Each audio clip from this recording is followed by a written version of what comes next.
7 rappers who have dissed DJ Vlad. DJ Vlad is a hip-hop personality known for running VladTV, a platform on YouTube in which he interviews everybody from rappers to sports players to TV stars. He's amassed a following of over 3 million subscribers on YouTube with over 2 billion views on his channel. Some of his biggest interviews are with 21 Savage, Soulja Boy, and Slim Jesus. However, there are a few rappers who have had some disparaging things to say about the DJ turned interviewer. From accusations of working with the police to being called a culture vulture, here's 7 of your favorite rappers who have dissed DJ Vlad. Before we start the video, make sure you click the like button and don't forget to subscribe to our channel. Number 7.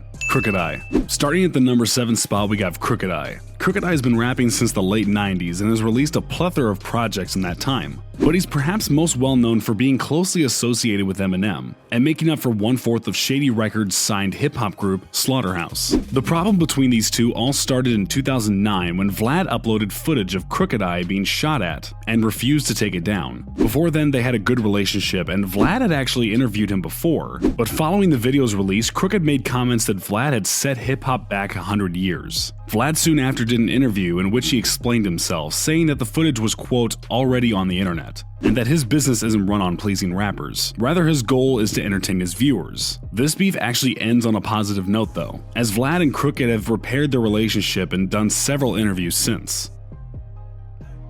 Number 6. Vince Staples. Once upon a time, you might have once seen Vince Staples on VladTV discussing everything from his non-existent Tyler the Creator beef to his father's gang activity, but don't expect to see him on there anytime soon.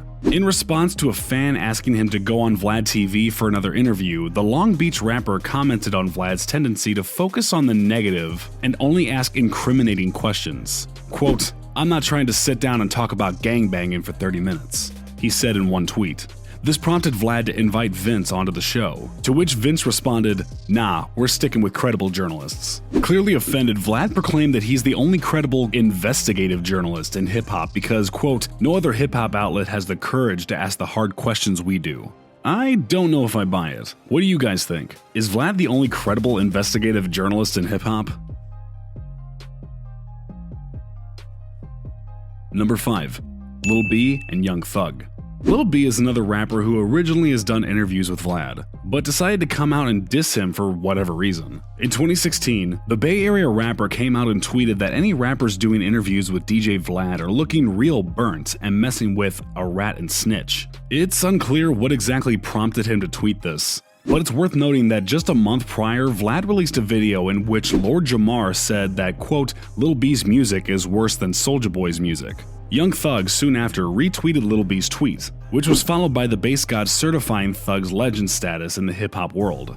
As far as Vlad's response, we got nothing but radio silence from him. Probably a smart move considering how far Lil B would be willing to take the beef. Number 4.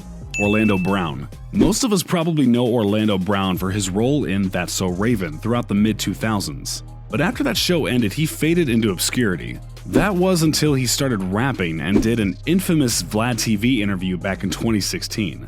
The interview raked in millions of views because of the outlandish things Orlando was saying. From insinuating that him and Raven-Symoné slept together, to saying Prince, quote, "had it coming." He had no filter at all. But only months after doing the interview, his relationship with Vlad turned sour. While being interviewed on another show, he made comments that Vlad was in the Illuminati, and that because he didn't pay him for all the millions of views he brought to Vlad's channel, that he was going to knock him out when he sees him. The former Disney Channel star went further by saying, quote, "No one who sits on that couch is getting paid, and all he's doing is exploiting black culture and keeping the money." Vlad again made the move of not responding, and he came out the winner of this beef. Since then, Orlando has been on a downward spiral. After being arrested several times and tattooing Raven-Symoné's face on his chest, he checked into rehab after his friends confronted him. Number 3.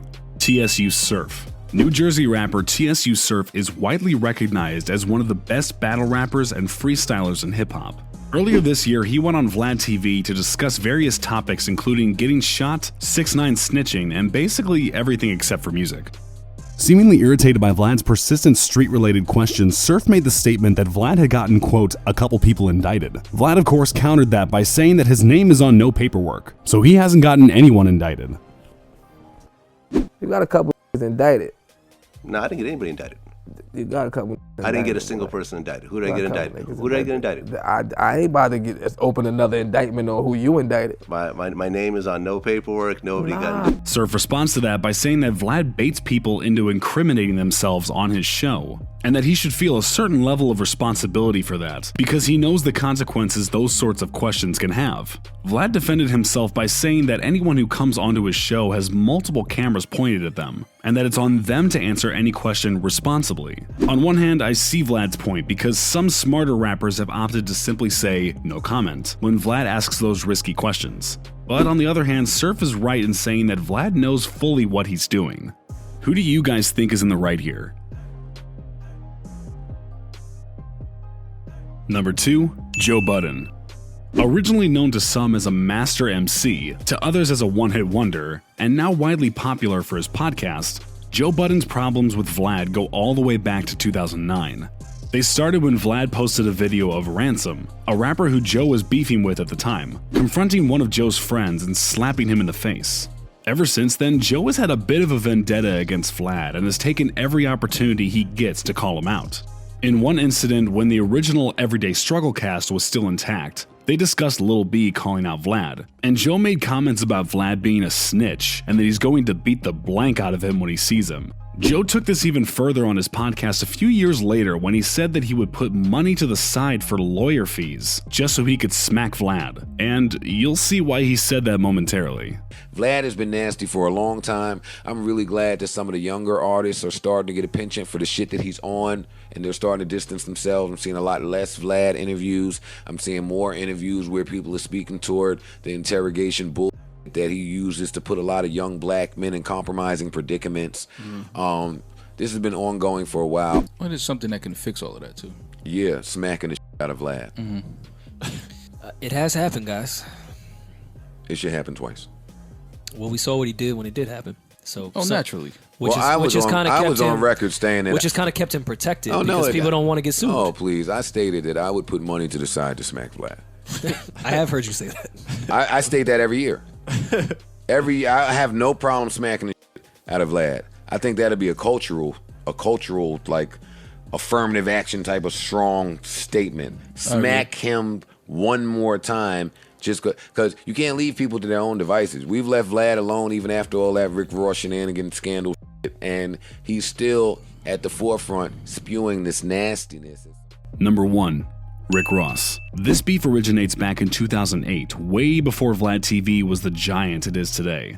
Both Ross and Vlad were in attendance at a Houston Ozone Awards when Vlad questioned Ross about rumors that he had previously worked as a correctional officer. This was, of course, years before Ross finally admitted that he did in fact work as a CO, and that he was not happy that Vlad was pressing him about it. One of Ross's goons struck Vlad, sending him to the ground, and this resulted in him needing stitches, having several facial fractures, and the possibility of nerve damage.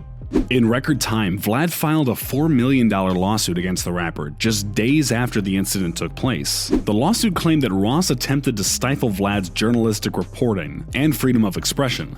Also mentioned was that Ross is someone who, quote, painstakingly created his public persona to be that of a major drug dealer and gangster, but is in reality a former correctional officer. Oof.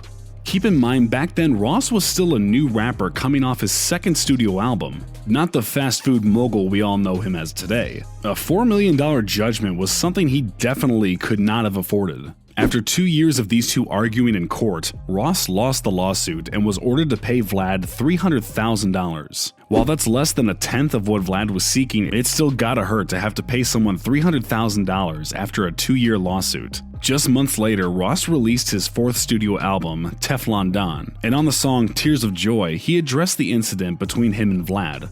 A punch in the face get you $300K, ask Vlad, now he back to making minimum wage, he raps. I don't think either parties came out winners in this situation because Vlad's credibility in hip-hop has taken a hit ever since, and Ross looks pretty silly for reacting in such a childish way. What do you guys think? Who came out victorious in this situation?